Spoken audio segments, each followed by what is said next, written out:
मामन खान। सबसे पहले मैं स्पीकर सर आपका शुक्रगुजार हूं कि आपने महामहिम के अभिभाषण पे मुझे बोलने का मौका दिया। आज हाउस में हमारे आदरणीय मुख्यमंत्री जी बैठे हैं। मैं उनका भी ध्यान दिलाना चाहूंगा कि हरियाणा में 22 जिले हैं, मगर आज तक 22 जिलों में किस जिले में कितना काम अभी बाकी है, शायद वो रोड मैप आज तक सरकार ने तैयार नहीं किया है। मैं चाहता हूं कि स्पीकर सर कि मुख्यमंत्री जी को ये हर जिले में एक लिस्ट बनानी चाहिए, किस जिले में स्टेट यूनिवर्सिटी बन गई है, किस जिले में ट्रॉमा सेंटर बन गया है, किस जिले में पॉलिटेक्निक कॉलेज बन गए हैं, किस जिले में मेडिकल कॉलेज बन गए हैं, किस जिले में स्टेडियम बन गए हैं। आप सबको पता है कि मैं एक ऐसे जिले से आता हूं जो हिंदुस्तान का सबसे पिछड़ा हुआ जिला है। मैं ये उम्मीद लगाता हूं कि खासकर और जिलों की बड़ी बात, मेरा जिला बहुत पिछड़ा हुआ है, कि सरकार को एक स्पेशल पैकेज देना चाहिए ताकि मेवात जिला का भी उद्धार हो सके। आप स्पीकर सर ये बताएं, और ये बताना भी चाहता हूं आपको कि कई कई जिलों में 2-2, 3-3 स्टेट यूनिवर्सिटियां हैं, तो मेवात में क्यों नहीं होती? हर जिले में स्टेडियम है, मेवात में स्टेडियम क्यों नहीं होता? हर जिले में हुड्डा सेक्टर्स हैं, तो मेवात में हुड्डा सेक्टर्स क्यों नहीं है? हर जिले में प्राइवेट उद्योग हैं, तो मेवात जिलों में उद्योग क्यों नहीं है? मैं ये भी बताना चाहता हूं स्पीकर साहब कि मैं मानता हूं कि वहां बहुत गुर्बत है, बच्चों को नहीं पढ़ा पाते। एजुकेशन एक बहुत ही मस्ट है, जो राइट टू एजुकेशन बच्चों को मिलनी चाहिए। यहां तक कि हमारे वहां स्कूलों में आज तक अध्यापक भी नहीं है। 50% स्कूल्स ऐसे हैं जिनमें टीचर्स नहीं है, टीचर्स लेस है, या एक 81 स्कूल्स ऐसे जिनमें एक ही अध्यापक है। तो किस तरह से हमारा मेवात आगे बढ़ेगा? मैं सर आपको और भी बताना चाहता हूं कि काफी मेरे ऐसे पॉइंट्स हैं कि एक मेरे पास शहर है फिरोजपुर झिरका। हमारे तत्कालीन मुख्यमंत्री जी वहां गए थे, मनोहर लाल खट्टर जी, तो वहां अनाउंसमेंट करके आए थे कि झिरका से लेके एक 500 वर्ष पूरा हमारा शिव मंदिर है कि वहां स्ट्रीट लाइट लगाई जाएंगी, मगर आज तक वहां कोई स्ट्रीट लाइट नहीं लगी। शहर में खुले जो नाले होते हैं, जो गंदे नाले, वो भी आज फिरोजपुर झिरका में, जबकि बहुत ही नई टेक्नोलॉजी लगी, आज तक स्ट्रॉम लाइन डालने का वहां नामो निशान नहीं है। तो मैं ये कहता हूं कि सरकार को कि स्ट्रीट लाइट भी लगाई जाए वहां शिव मंदिर के लिए, और वहां झिरका में स्ट्रॉम लाइन डाली जाए ताकि जो वेस्ट दिल्ली का वो बाहर ले जाके कहीं उसको डिस्पोज ऑफ किया जाए, ट्रीटमेंट प्लांट लगा दिया जाए, उस पानी को ट्रीट करके नहीं, एग्रीकल्चर में उसमें पेड़ पौधों के लिए भी वो काम आ सकता है। मैं ये भी कहना चाहता हूं आपसे कि हमारे वहां कोई ट्रॉमा सेंटर नहीं है। जिस तरह से आज मैं अभिभाषण ये पढ़ रहा था महामहिम का, तो उसमें कहा था सबका साथ, सबका विकास और सबका विश्वास, लेकिन ऐसा नहीं है कि मेवात के साथ जितना दोगलापन किया जाता है शायद हरियाणा में और कहीं नहीं होगा। क्योंकि आप पिछले 10 साल में सरकार ये उठा के देख लीजिए, आज तक मेवात में कौन सा ऐसा बड़ा प्रोजेक्ट लगाया जिसकी हम यहां धन्यवाद कर दें कि बीजेपी सरकार ने मेवात के लिए काम किया है। चाहे ट्रामा सेंटर की बात हो, चाहे यूनिवर्सिटी की बात हो, हमारे पास 4 लेन है, 248 है। मेरे से पहले साथी आफ्ताब जी ने भी बात रखी थी कि जब सरकार टोल लेती है तो सरकार को उस रोड को नहू से लेकर मुंडा का बाटर तक बनाने में क्या परेशानी है। होटल से लेकर बड़गली चौक तक इतना बुरा रास्ता है, जो आधे घंटे में तय होता है वो 1.5 घंटा में तय होता है गाड़ी से। क्यों उसको नहीं बनाया जाता? जबकि सरकार रोड टैक्स गाड़ी वालों से सबसे लेते हैं, तो उसको सरकार क्यों नहीं बनाती? मैं ये कहना चाहता हूं, तिजारा नोट की रोड था, सरकार ने कई बार टेंडर कर लिए, मगर आज तक उस रोड को, तिजारा रोड को राजस्थान से सरकार नहीं जोड़ पाई है। टेंडर क्यों आपके फेल हो रहे हैं सर? सर जैसे मेवात में रोजगार की बात कही, ये ऑन रिकॉर्ड है, बगैर पर्ची बगैर खर्ची 300 से ज्यादा जॉब नू के अंदर लगी।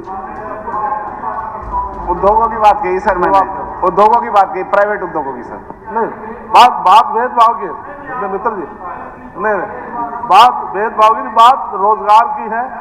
ये ऑन रिकॉर्ड है, 300 नौकरियां लगी। मंत्री जी मैं बताऊंगा, मैंने ये कहा है मंत्री जी, फिर दोबारा से बात ठीक कर देता हूं कि प्राइवेट उद्योग लगने बहुत जरूरी है। हमारे पास इतनी नौकरियां नहीं मिल पाती, बच्चे पढ़े लिखे नहीं है, तो एक प्राइवेट उद्योग जब हर जिले में है तो हमारे मेवात को भी माननीय मुख्यमंत्री जी मेरी बात को सुन रहे हैं, ताकि हमारे पढ़े लिखे बच्चों को वहां उद्योग मिल सके। हमारे 2019 में आदरणीय प्रधानमंत्री जी ने एक गवर्नमेंट मॉडल स्कूल अनाउंसमेंट किया था फिरोजपुर झिरका में, मैंने सदन में काफी बार रखा है, लेकिन जब उसको जगह भी अलॉट हो गई, सब कुछ फंड भी रूसा से सेंटर ने भेज दिए, तो उसको सरकार क्यों नहीं करना चाहती ताकि हमारे बच्चे वहां नजदीक पढ़ सके। बिल्कुल शहर के बीचों बीच में वो अनाउंसमेंट की थी, मैं कहता हूं कि वो भी हमारा बनना चाहिए। बाकी जिस तरह से 100 गज के प्लॉटों की मैं अभी भी पढ़ा था कि 2 करोड़ को हम प्लॉट देने जा रहे हैं। जो प्लॉटें पहले दी थी, जैसे हमारी सरकार चलेगी 2014 में, उनको आज तक ना बिजली की ना पानी की कोई सुविधा नहीं है। सरकार प्लॉट काटने से पहले वहां बिजली और पानी की सुविधा करेगी तो वो उनके लिए बहुत अच्छा होगा, मेरा ये स्पीकर सर आपसे कहना है। और पंचायत राज में 11 नवंबर को आदरणीय पूर्व मुख्यमंत्री खट्टर साहब ने यहां 5-5 करोड़ सब विधायकों को दिए थे, वो काम आज तक नहीं हुए, उनमें से काफी काम बाकी हैं। वेंगी के काम आप देती है सरकार, अभी तक 2022, 23, 24 के आज तक काम नहीं हुए, बार बार टेंडर फेल होते हैं। स्पीकर सर, जब पैसे सरकार देती है तो विकास कैसे नहीं होता, कैसे विकास होगा, इस पे सरकार जरूर ध्यान दे।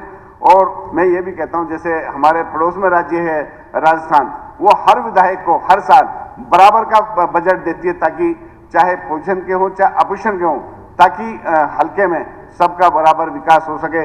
यदि सरकार ये सोचेगी कि जहां हमारे विधायक है वहीं हमें फंड दिया जाएगा, तो उससे और जो विधानसभा हैं वो काफी पिछड़ जाएंगी।